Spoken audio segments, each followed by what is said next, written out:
हुकूमती मुज़ाकराती कमेटी के तर्जुमान इरफान सिद्दीकी PTI से मुज़ाकरात की कामयाबी के लिए पुरुम्मीद हैं।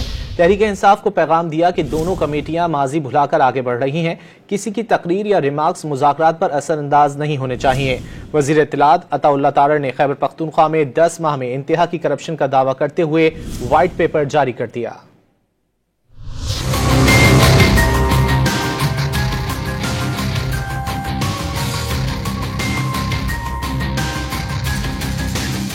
हुकूमती कमेटी के तर्जुमान इरफान सिद्दीकी मुज़ाकरात की कामयाबी के लिए पुरुमीद, आगाह किया कि दोनों कमेटियां माजी को पसे पुश्त डालकर आगे बढ़ रही हैं। पैगाम दिया कि किसी की तकरीर या रिमार्क्स मुज़ाकरात पर असरअंदाज नहीं होने चाहिए। किसी तरफ से भी न माजी के हवाले आए हैं, न तलखियां आई हैं। बाहर की दुनिया के अपने डायनेमिक्स हैं, वहाँ पे तकरीरें भी होंगी, जलसे भी होंगे। हम उसको अपने ऊपर अगर असरअंदाज नहीं होने देंगे तो बात आगे चलेगी। कि तकरीर को पकड़ लेंगे या किसी और वाक़े को पकड़ लेंगे या किसी के रिमार्क्स को पकड़ लेंगे तो हम यरगमाल हो जाएंगे उस सोच के जो कि मुज़ाकरात को आगे नहीं लेके जाना चाहता। दूसरी जानिब वफाकी वज़ीर इत्तलात अता तारड़ ने खैबर पख्तूनख्वा हुकूमत की कारकर्दगी पर व्हाइट पेपर जारी कर दिया। दावा किया कि खैबर पख्तूनख्वा में 10 माह में इंतहा की करप्शन देखने में आई। अता तारड़ ने शिकवा किया कि जब कुरम को सूबाई हुकूमत की सबसे ज्यादा जरूरत थी तो वजीर आला विफाक पर हमला आवर थे।